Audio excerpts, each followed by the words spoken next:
has done a lot of work in business and HR consulting across all areas of HR. I would now like to request Sir to please enlighten our audience.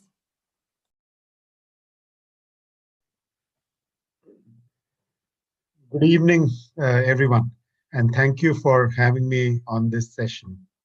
So, parenting is an interesting topic. I have two kids who I have had the opportunity or the fortune to bring up. Uh, it's very important for everyone when we talk about parenting to understand or have a philosophy around what's your parenting style. And there is a very definitive and very authoritative uh, style which is from the East and the way we grew up in some extent. And also a Western approach, which is sometimes even very aloof and non-interfering to that extent. And some of us who have, seen both the styles, we are a little bit in the middle and confused about what to do with our children. So what I will do is basically try and look at a little bit of philosophy, something that I learned during my course in HR, how to apply that to managing your relationship with your kids, and some small tips at the end. Okay? So what I want to start on the next slide is basically a Hindu philosophy on parenting. And this is a very important one because when I talk to a lot of parents, I see this confusion in their mind. And the Hindu philosophy on parenting states that your children are from you, but they are not for you. And this is a very important thing to understand when we look at our children. Many a times I hear parents say that children should do what we want them to do, or they should become an engineer because I couldn't become an engineer, or they should do something for me when I grow old. That's something which I would strongly recommend all parents to get out from. Your children are individuals who have their own identity, own purpose, and they are not tied to you as an individual. And it's a very important thing that I learned as part of the learning on the Hindu philosophy and found it very interesting and useful when I'm dealing with children, not just mine, but a lot of other children that I work with. So that's the first part. The second thing that I wanted to talk about was something that we learned during our course in transactional analysis.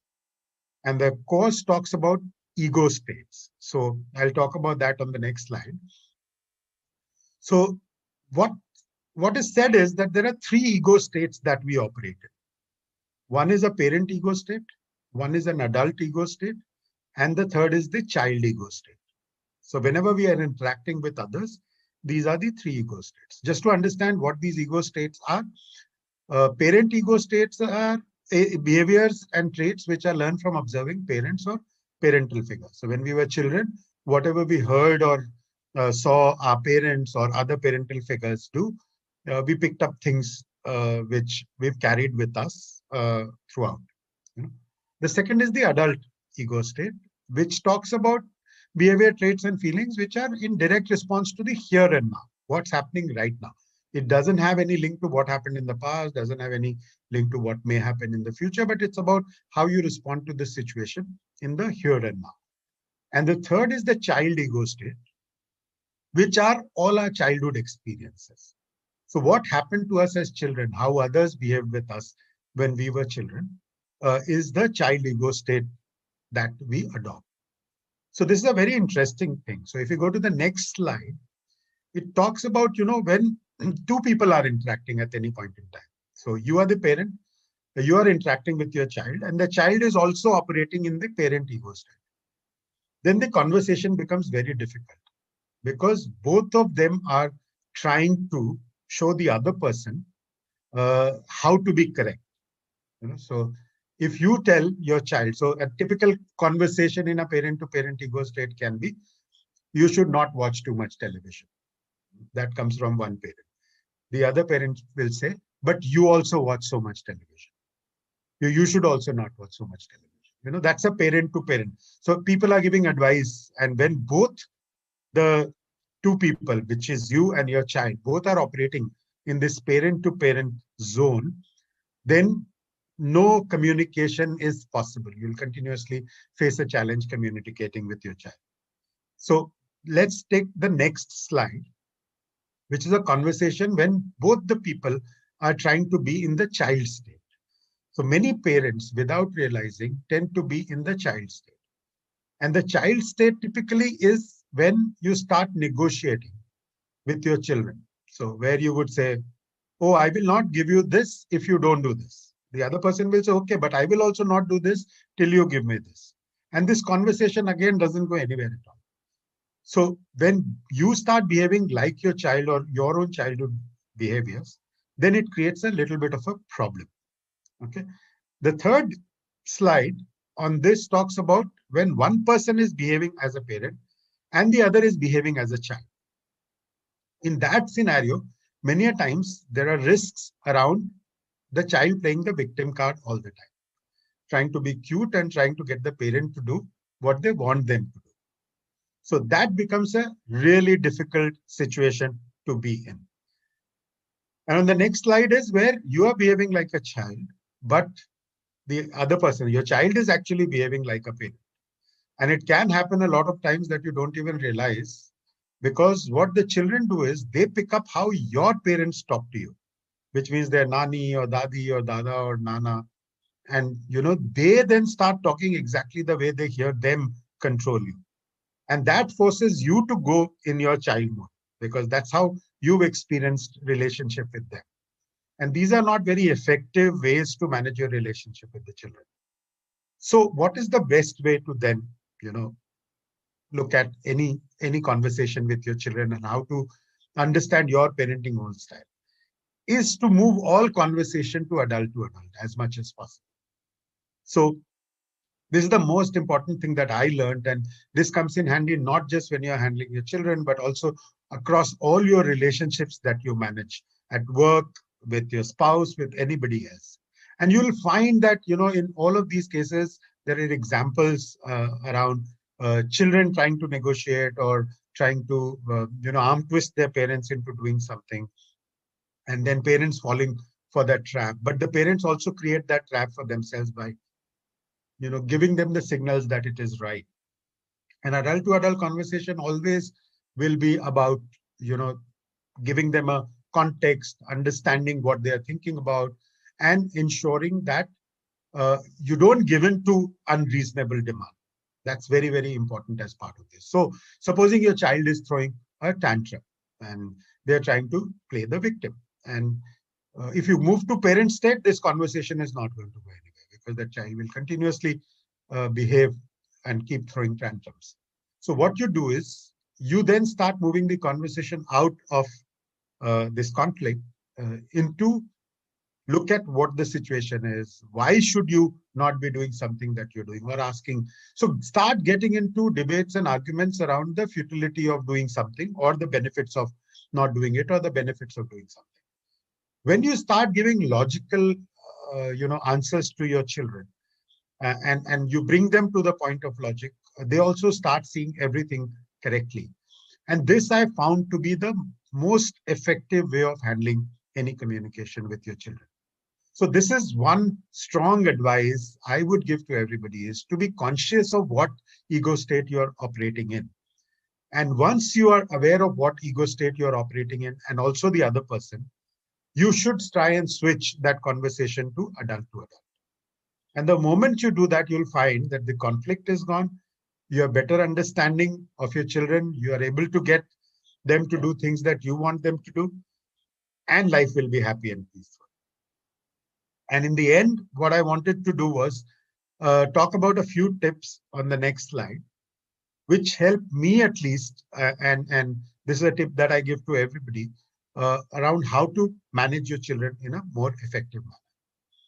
One of the biggest thing that we keep hearing about is the generation gap. And the generation gap is bound to happen between any parent and any child. So the only way out of that is for both parents and for the children to have empathy as a very critical skill. Empathy forces you to think about the perspective of the other person. And this I'm not saying only for the parents, but also for the children. Most of the time, both of them are not able to understand each other's positions and why this is being talked about. And most of the time, why is never discussed. It is also about what you need to do, is that is under discussion. So the moment you start discussing why, you will go back to that adult stage.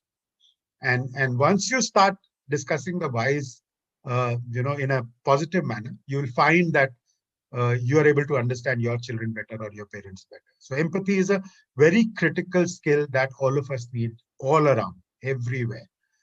And the more we are spending time on social media, and also this COVID situation has created a problem for us that we are not able to understand each other's point of view because they are all thrown at us through a medium of a screen and not face to face.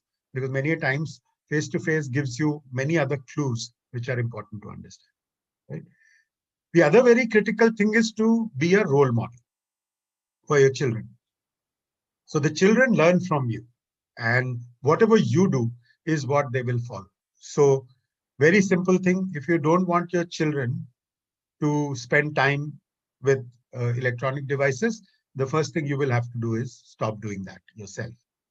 So if we are going to continuously work on our phones, work on our laptops, watch television, our children will do exactly the same. And then asking them to do something different is not going to work at all.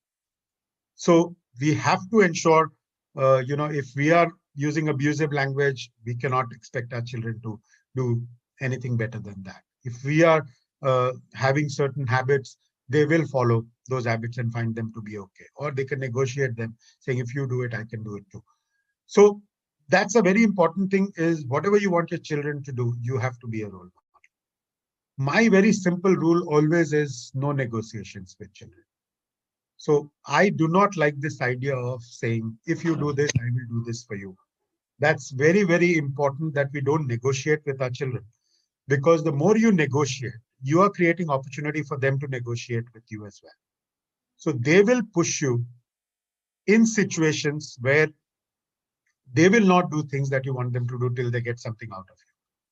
So this is something you should ensure you don't get your children into the habit of. The other very important thing is your parenting style needs to be flexible and has to change from time to time. When children are too young, you can be a little authoritative. But that too doesn't help. Just being negative or saying no to everything is not going to help at all. So you will have to also find them doing the right things and giving them positive strokes when they do the right things. But as they grow older, their needs change. They want to be more independent. They don't want so much intrusion. You have to start getting a little aloof and moving away uh, from intervention into their life as much as you would want it to be. So it's very important that as your children are growing, your parenting style with them has to also change. And especially becomes difficult when you have children of two different age groups, where one needs authoritative parenting, but the other needs, fairly flexible approach of parenting. So you have to then play this balance very well. The other thing very important is communication between you and your children. Please keep that line of communication open. Today, the biggest challenge of living in nuclear families is that children don't have anybody to talk to or take their problems to. And that creates huge number of issues. We have so many cases of depression in children that come out of the fact that parents are not able to spend that time. So be available whenever they need you, whenever they have a requirement because of exams, they are feeling stressed out, you should be with them. To go out on holidays, you know, sit with them every day, read books with them, watch movies with them, whatever, play with them, but be with them whenever they need you so that your communication